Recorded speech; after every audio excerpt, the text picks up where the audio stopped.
যদি থাকে পিস কাটা রুটি আর একটা সিদ্ধ আলু, তাহলে সন্ধ্যার চা বা কফির সঙ্গে একদম স্ন্যাক্স হিসাবে এরকম একটা ট্রাই করতে পারো।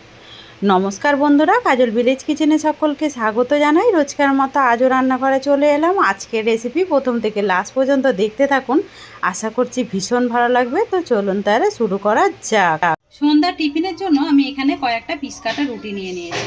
এবারে এই রুটিগুলোকে আমি একটা মিক্সি নিয়ে নেব। মিক্সির মধ্যে এইগুলোকে টুকরো টুকরো করে, যেমন আমরা ঠিক ব্রেড ক্রাম্বস করে থাকি সেইভাবে ভালো করে গুঁড়িয়ে নেব। মিক্সিতে দিয়ে এটাকে আমি খুব ভালো করে এইভাবে গুঁড়িয়ে নিয়েছি। তো দেখতেই পাচ্ছ গুঁড়োটা ঠিক এরকমই হবে। এবারে এটাকে আমি এখন সাইডে রেখে দেবো। এইদিকে দেখতে পাচ্ছ আমি একটা আলু নিয়েছি, আলুটাকে আগে থেকেই সিদ্ধ করে রেখেছি। এবারে এখানে একটা ছোট গেটার নিয়ে নেব। গেটারের সাহায্যে খুব ভালো করে আলুটাকে গেট করে নেব, যাতে করে টিফিনটা একেবারে দানা দানা না থাকে। এতে করে খুব সুন্দরভাবে কিন্তু মিহিভাবে মাখাটা হবে। আর দেখতেই পাচ্ছ এখানে খুব সুন্দর করে কিন্তু আমি এটাকে আলুটাকে গেট করে নিয়েছি। এবারে এর মধ্যে কিছু মশলা দিয়ে দেব। এর মধ্যে সুন্দর একটা রঙের জন্য হলুদ গুঁড়ো, আর দেব জিরে গুঁড়ো। এবারে দিয়ে দেব ধনে গুঁড়ো, আর দেব ঝালের জন্য আমি লঙ্কার গুঁড়ো। তো ঝালটা তোমরা তোমাদের পছন্দ মতোই বা মাপ মতো দিয়ে দেবে। এবারে দেবো এখানে আমি ম্যাগি মশলা নিয়েছি, ম্যাগি মশলাটা দিয়ে দেবো। তোমাদের কাছে যদি চাট মশলা থাকে তোমরা কিন্তু চাট মশলাটাও দিতে পারো। ম্যাগি মশলা দিলে টেস্টটা দারুণ আসবে। এবারে এখানে দেব আমি এখানে যে ব্রেড ক্রাম্বসটা করে নিয়েছিলাম, মানে পাউরুটিটাকে, ওইটা আমি দিয়ে দেব। সমস্তটাই দিয়ে দেব। তো এখানে 4টে রুটি আমি ব্যবহার করেছি। এখানে দিয়ে দেবো আমি 4 চামচ কর্নফ্লাওয়ার। তো একটু ভরে ভরেই দেবো 4 চামচ।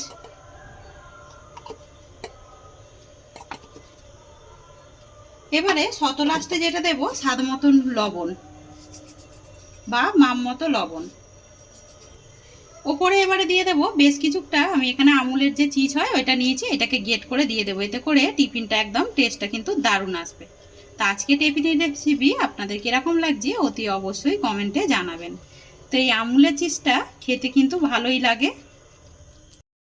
সমস্তটাই আমি দিয়ে দিলাম। এবারে সমস্ত উপকরণগুলোকে আমি খুব ভালো করে হাত দিয়ে মাখিয়ে নেবো। এর মধ্যে কোনো রকম জল দেওয়া যাবে না।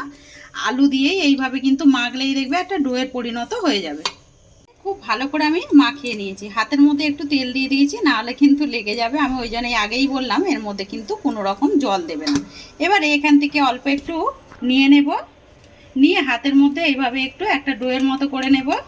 আর এই দেখো কত সুন্দর হয়েছে। এখানে একটা চাকি বেলনা নিয়েছি, এর মধ্যে আমি অল্প করে একটু ময়দা ছিটিয়ে দিয়েছি।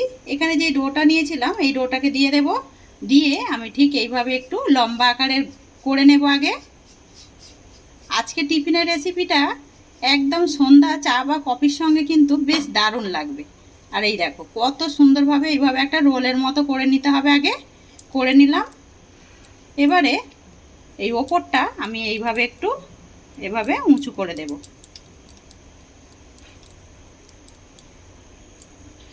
আর এই যে দেখো কতটা সুন্দরভাবে কিন্তু এটা একেবারে হয়ে গেছে।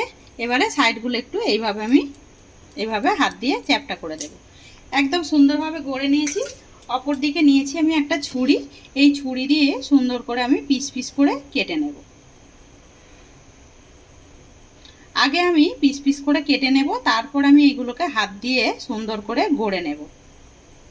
আমি সবগুলোই বেশ সুন্দর করে পিস করে কেটে নিয়েছি। এবার এখান থেকে একটা পিস নিয়ে নেব, নিয়ে এইভাবে হাত দিয়ে একটু সুন্দর করে আমি রেডি করে নেব। এখানে কিন্তু সুন্দর করে আমি একটা গড়ে নিয়েছি। এটাকে আমি একটা প্লেটের মধ্যে রেখে দেব।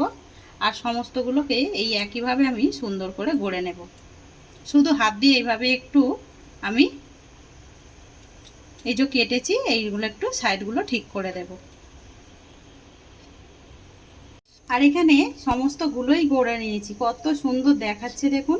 এবারে অপর দিকে আমি নিয়েছি এখানে 4 চামচের মতো ময়দা। ময়দার মধ্যে দিয়ে দেব সামান্য একটু লবণ, আর এর মধ্যে দিয়ে দেব সামান্য একটু চিলি ফ্লেক্স। এটা আমি বাড়িতেই রেডি করে নিয়েছি। এবারে দুটো উপকরণকে খুব ভালো করে একটু মিশিয়ে নেব। এবারে অল্প অল্প করে জল দিয়ে একটা পাতলা ব্যাটার রেডি করে নেব। এরকম একটা পাতলা আমি ব্যাটার রেডি করে নিয়েছি, এইভাবেই করে নিতে হবে। এবারে এখানে নেব আমি ব্রেড ক্রাম্বস। এখানে বেশ কিছুটা আমি ওই যে পাউরুটি আর এখানে দুটো টোস্টকেও ভালো করে গুঁড়িয়ে নিয়েছি। এখানে যেগুলো গড়ে রেখেছিলাম এইগুলো একটা করে আগে এই জলের মধ্যে দিয়ে দেব। জলের মধ্যে দিয়ে একটা কাঁটা চামচ দিয়ে এইভাবে একটু জলটাকে ঝেড়ে তুলে নেব। নিয়ে এখানে যে ব্রেড ক্রাম্বস করেছি এর মধ্যে দিয়ে দেব। আর দেখো কত সহজেই কিন্তু হয়ে যায়। এটা একটা কিন্তু এখানে রেডি হয়ে গেছে। উপর দিকে তেল বেশ ভালোভাবে গরম হয়ে গেছে, আমি গ্যাসের আঁচটাকে একটু কম করে দিয়েছি। আর এখানে বেশ কয়েকটা আমি গড়ে নিয়েছি, এইগুলোকেই আমি দিয়ে দেব।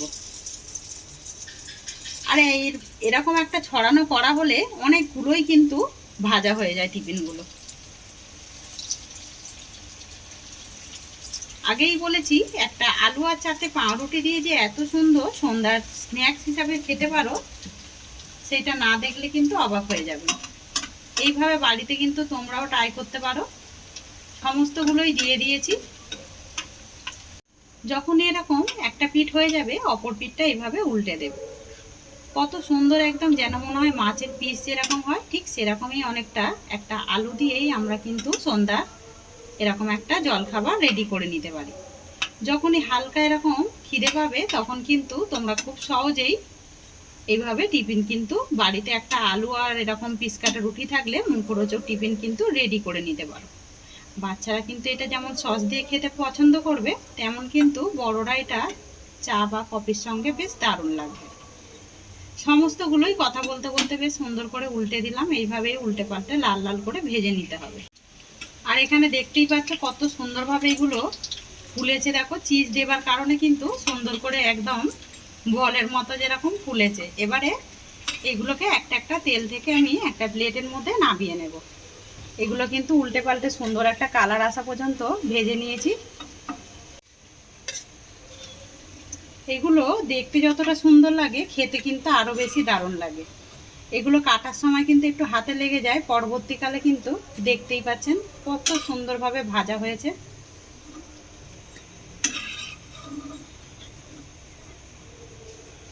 এভাবে সমস্তগুলোকেই আমি ভেজে নেব। সমস্তগুলোকেই বেশ ভালো করে ভেজে নিয়েছি। এবারে এইগুলোকেও আমি প্লেটের মধ্যে নামিয়ে নেব। সমস্তগুলোকেই একটা প্লেটের মধ্যে নামিয়ে নিলাম। আর ভাজাগুলো দেখতেই পাচ্ছ কতটা মুচমুচে হয়েছে। একটা আলু দিয়েও কিন্তু আমরা কিন্তু এরকম একটা জলখাবার সন্ধ্যার জন্য রেডি করে নিতে পারি। তো আজকের রেসিপি আপনাদের কিরকম লাগলো অতি অবশ্যই কমেন্ট করে জানাবেন। যদি ভালো লেগে থাকে একটা লাইক করে দিয়ে এইভাবে আমার পাশে থাকবেন, আমাকে সাপোর্ট করবেন। আমার এরকম নিত্য নতুন রান্নার জন্য পাশে থাকা বেল আইকনটি প্রেস করবেন। সবাই ভালো থাকবেন, সুস্থ থাকবেন। ধন্যবাদ। আবারও কোনো নতুন রেসিপি নিয়ে ফিরে আসবো। আজকের মতো এই পর্যন্ত।